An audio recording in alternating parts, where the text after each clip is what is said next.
Hello everyone, welcome back to another fantastic video. I hope everything is going great for you, but today in this rap flashback we're going to cover the first commercially successful rap single, aka Rapper's Delight by Sugarhill Gang.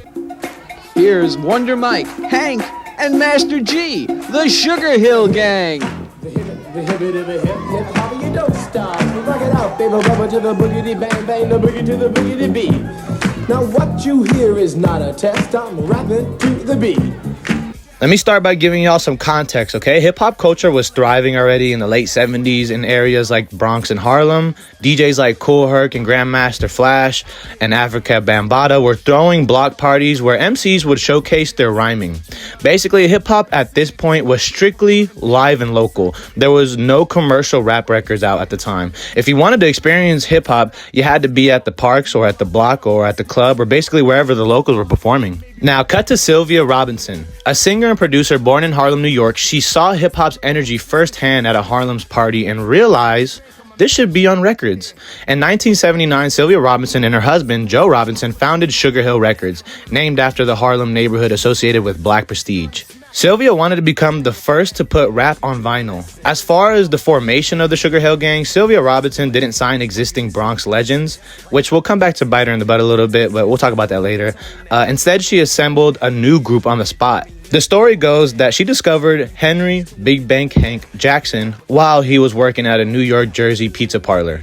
Hank wasn't a rapper by trade. He was actually managing Grandmaster Caz, a member of the Cold Crush Brothers. So he had some type of familiarity with, hip-hop. Sylvia then put Hank together with Michael Wonder Mike Wright and Guy Master Gee O'Brien, thus creating the Sugarhill Gang.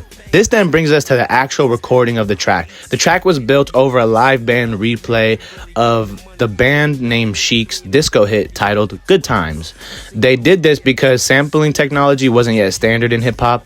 And as far as the band's perspective, Bernard Edwards and Nile Rodgers of the group Chic, I don't know how to really say that band's name. It's spelled like this, but I'm going to say Chic. Initially considered suing, but later worked out publishing rights, giving them credit, The song was 14 minutes in its original version, and it was recorded in a single take. It was raw, but full of that magic that keeps us in love with hip-hop today. It was a huge departure from today's radio 3 to 4 minute format. Now, let's talk about the impact of Rapper's Delight. To start, it was the first major commercial rap record, as I've said before. It released on September 16th, 1979, and it charted on the Billboard Hot 100 at number 36 and went platinum. This was the first time, the absolute first time rap entered mainstream radio, which then spread to clubs and households worldwide. On top of that, it legitimized rap as a marketable genre. Before this, hip-hop was seen as a local fad in a way. Sylvia Robinson proved that rap could make money and sell records. This opened the doors for labels to invest in upcoming hip-hop acts. There was a large cultural shift that came along with Rapper's Delight, straight up. The song spread hip-hop beyond the Bronx and Harlem. It introduced rap to suburban America, Europe, and even Asia. I will say, though, that it definitely sparked debates in New York at the time. It was a bit controversial. Many pioneers felt that the Sugarhill Gang were industry plants, in a way, who skipped the line while true innovators were ignored. I'm going to dive deeper into that in a second, but I want to just say that Rapper's Delight wasn't the first rap song ever created. There was definitely folks before that who made songs, locally, just, writing in their notebooks or whatever the case may be. They just weren't published like the song Rapper's Delight. Rapper's Delight was the first to break into the mainstream market. It was born from Sylvia's vision, constructed by an assembled group, fueled by borrowed rhymes, we'll get there, and carried on the back of a disco bass line. It really just turned hip-hop from a Bronx block party phenomenon into a global cultural movement. Now, all that is fine and dandy, but another important component to this whole Rapper's Delight thing was the hip-hop community's reaction to Rapper's Delight. You see, there was a lot of mixed feelings at the time.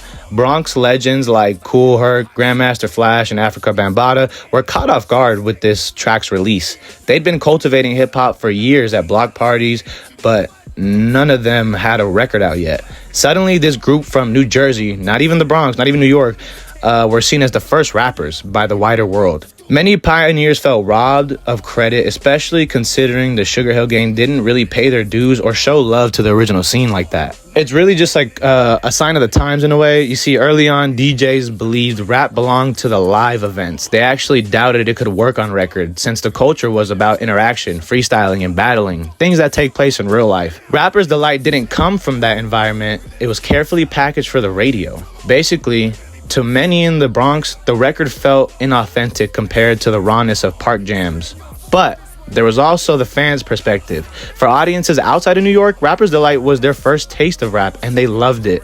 It spread like wildfire in clubs and on the radio and all overseas. For those who weren't around the Bronx and Harlem scene, the Sugarhill Gang became the first faces of rap. Despite the backlash, the record ultimately proved that rap could sell. As previously mentioned, record labels began signing real MCs soon after, rappers like Curtis Blow and Grandmaster Flash. Really what happened is the success of Rapper's Delight forced the pioneers to realize that if they don't get in the studio, someone else would define what hip-hop is for the world, and they just couldn't have that.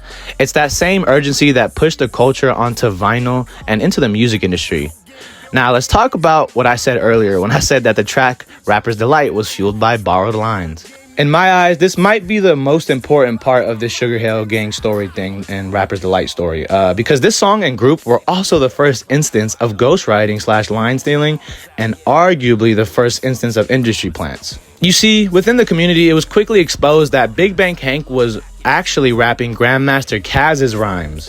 For example, his famous line, "I'm the CASN, the OVA, and the rest is FLY," is literally Kaz spelling his own name out. That's not Hank's name, that doesn't even make sense. To the real ones in the BX, this was laughable. Hank was literally performing someone else's identity. This is a problem that infects today's hip-hop space, so it's simultaneously refreshing yet disappointing to find out that it's been a part of hip-hop since the very beginning.